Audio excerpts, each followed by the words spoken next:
Okay guys, welcome back.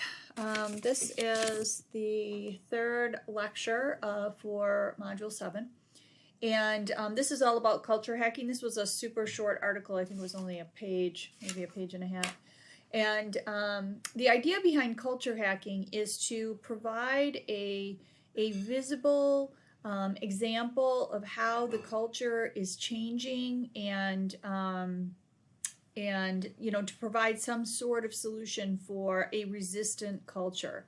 So the idea behind culture hack is it's a small change that exploits a single area where culture is potentially vulnerable for change.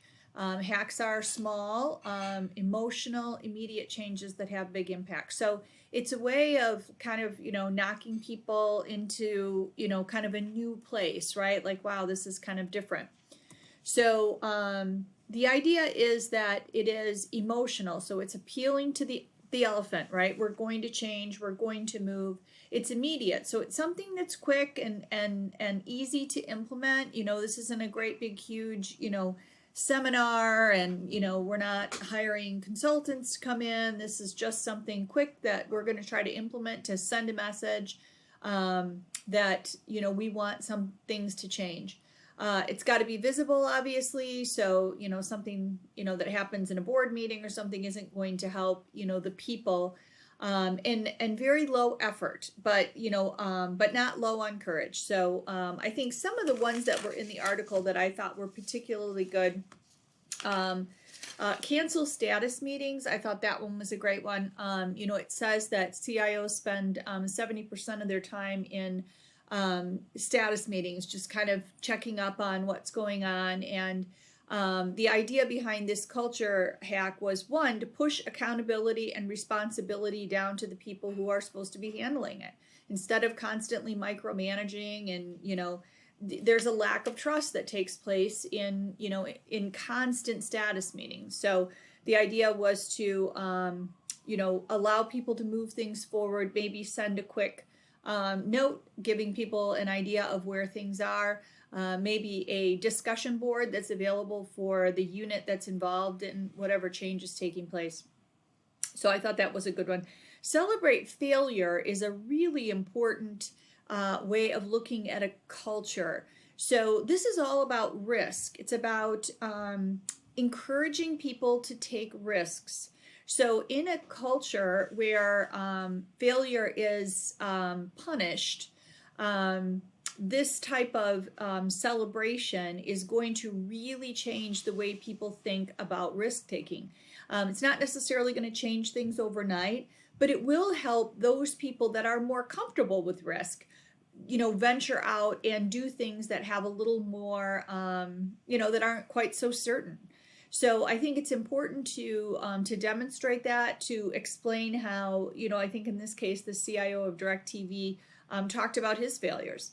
A lot of people believe that, failure, and I'm one of them, failure is a way of learning. It's an experience that, you get to understand what it is that you did, what was the impact of it, and why you wouldn't want to do that again, right? So if you're not failing, you're not trying very hard. So I thought that was a really important one.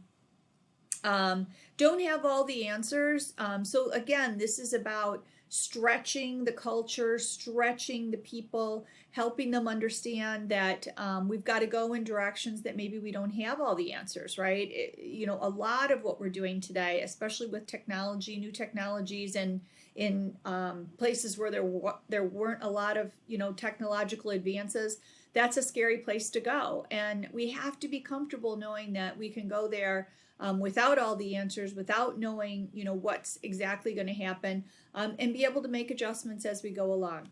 So I think one of the leaders at Ford that really had a lot of change that had to take place was Alan Mulally, and some of his good examples. I was there when I wasn't at Ford, but I was calling on Ford. They were one of my customers, so he was a huge, presence at Ford, and he really made a big impact on the people. They understood that the culture was changing. They understood why the culture needed to change.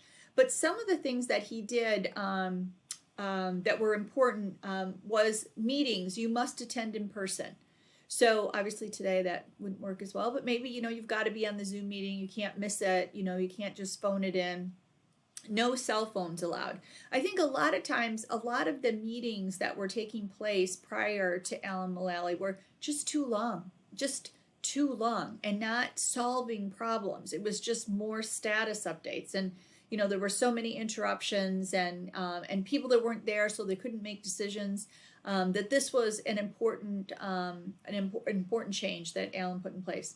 Reports must reflect reality. This was a important aspect of what he was looking for. Everything can't be green when we're losing money. So, there were a lot of accepted practices back then. I think I remember one of them that it was okay to lose money making small cars. And this was like a sticking point for Alan Mulally. He's like, oh no, we're going to figure out how to make a car that's small and economical, and we're going to make money doing it. So, go back to the drawing board and start over again.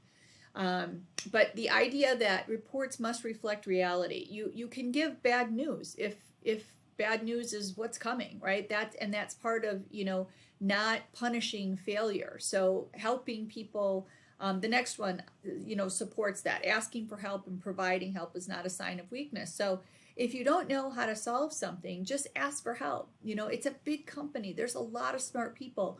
We can definitely, move forward without having all the answers. And his goal was to establish an open and honest, collaborative innovation network to build the future. This was a hallmark of, I think, his leadership. The idea of bringing all the people together, working together as a company, leveraging the strengths, leveraging the intellectual capital and the, just the smart people that exist at Ford, and looking at it, globally as a whole company, not just individual divisions. So he definitely made an impact on Ford, and these were just kind of some of his culture hacks. So hopefully that helps you guys out. So I've added a discussion board into this unit because I would like you to tell me what the current culture hacks are at Ford. So this is just, it's a small thing. I just want you to give 1 or 2 examples. It's just going to be worth 5 points. So, so just tell me what you think is an effective culture hack at Ford today.